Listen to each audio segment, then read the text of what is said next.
Eh bien, bonjour à tous et à toutes. Alors, aujourd'hui pour cette vidéo, va être une vidéo où je vais parler des jeux vidéo Until Dawn. Alors, étant donné que c'est un jeu que j'apprécie beaucoup, je me suis dit que ce serait pas mal que j'en fasse une vidéo. Donc, le sujet de cette vidéo va être un guide à peu près pour sauver tous les personnages. Parce que supposons que vous voulez faire la bonne fin du jeu, parce que c'est un jeu d'horreur à choix justement. Eh bien, il y a trois fins possibles. La bonne fin où vous avez sauvé tout le monde, la moyenne fin, je dirais, où certains sont morts mais le reste est vivant, ou encore la mauvaise fin où tout le monde crève. Donc pour cette vidéo, je vais vous montrer les bons conseils pour que tout le monde soit sain et sauve et que vous aviez la bonne fin. Je tiens à dire qu'étant donné que cette vidéo, je vais parler de tous les choix que vous devez faire, cette vidéo va bien évidemment contenir des spoils. Donc si vous n'avez pas fini le jeu, et bien si vous connaissez pas encore l'histoire, ben quittez la vidéo si vous voulez pas vous prendre un spoiler. Donc commençons la vidéo. Alors déjà, cette partie de vidéo va être courte, vu qu'en fait je vais juste parler des trucs de base que vous devez faire. Donc déjà, le truc de base que vous devez faire pour que ce monde soit en vie, c'est par exemple ne pas rater de QTE. Et toujours essayer de faire les choix rapides. Mais genre surtout, ne ratez pas les QTE. Et aussi, ramasser le plus de totems possible. Parce que les totems, c'est quelque chose de très important qui vous donne des conseils. Même si cette vidéo, je vais vous parler d'un guide et tout pour bien faire. Bah, les totems peuvent toujours être importants. Donc n'hésitez pas à les voir. Surtout qu'en ramassant absolument tous les totems du jeu, vous aurez les événements du passé. Mais bon, ça j'en ferai peut-être dans une autre vidéo, c'est pas le sujet. Donc commençons la véritable vidéo où je vais vous parler de comment sauver tous les personnages. Alors déjà commençons avec Sam. Alors Sam n'est pas un personnage très difficile à sauver, vu qu'elle peut mourir qu'au dernier chapitre, au chalet quand il y a tous les Wendigo. Alors bien évidemment, vous devez que vous cacher. Quand vous aurez l'option, vous vous cacherez. En attendant que tout le monde soit sorti, vous allumerez et tout. Alors déjà, il faut surtout ne pas bouger, parce que si vous bougez, ben, le Wendigo va vous voir et va vous tuer. Surtout, ça peut engendrer la mort de littéralement tous les autres personnages, donc ne bougez pas. Et restez tout en caché jusqu'au moment où elle va courir d'elle-même. Ensuite, Matt. Alors Matt, déjà, lui, il a plusieurs morts, donc c'est pas très sympa. Aussi, au passage où vous êtes avec les animaux, ben, surtout ne frappez pas les animaux.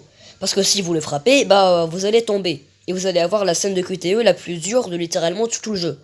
Surtout qu'un faux mouvement, bah c'est la mort pour lui. Aussi, point extrêmement important, au passage où la tour est sur le point de tomber et que vous avez le choix entre sauver Emily ou vous mettre en lussure, bah vous devez pas sauver Emily. Vous devez vous casser et sauver votre peau. D'ailleurs, beaucoup de gens ont fait ce faux choix, parce que si jamais vous sauvez Emily, vous allez tomber avec le Wendigo qui va vous tuer. Bon, l'image que je vais vous montrer symbolise comment il va mourir. Aussi, quand vous êtes avec les Wendigo dans les mines, cachez-vous.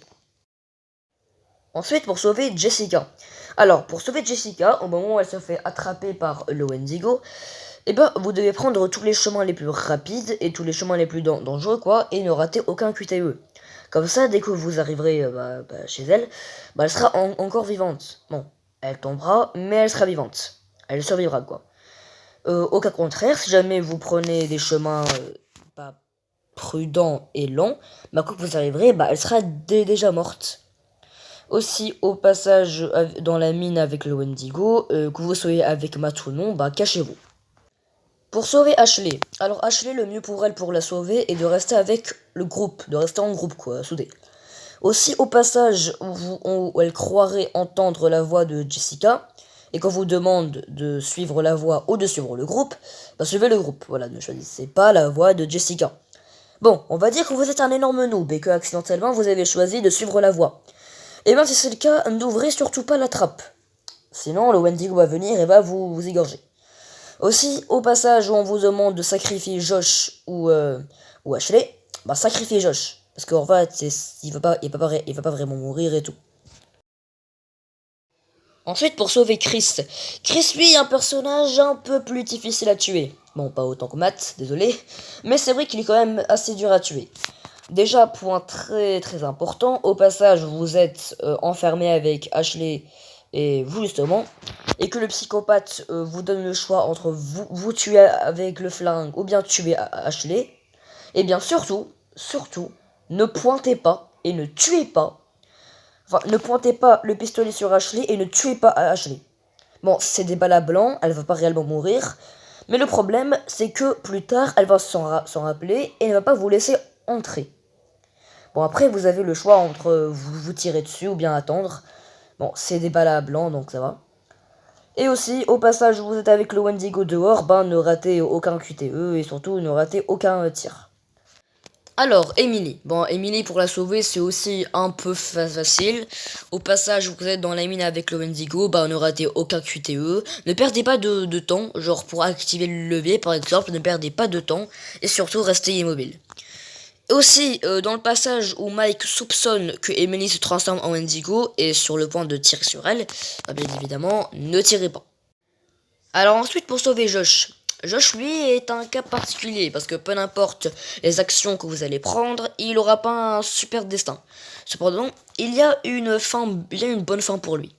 Pour la faire, en fait, il y a un endroit à côté du moulin, dans les mines, où vous devez monter. Et vous allez trouver le carnet d'Anna, qui va expliquer son séjour ici, le fait est qu'elle est blessée et qu'elle a mangé Bess. Et quand vous aurez trouvé le carnet, ben Sam va avertir Josh que Anna est là, quoi. Et donc, au passage où Anna Wendigo est sur le point de tuer Josh, bah Josh va la reconnaître et va prononcer son nom. Et donc, Anna va le reconnaître et ne va pas le tuer. Bon, cependant, elle va l'enfermer dans sa réserve de corps.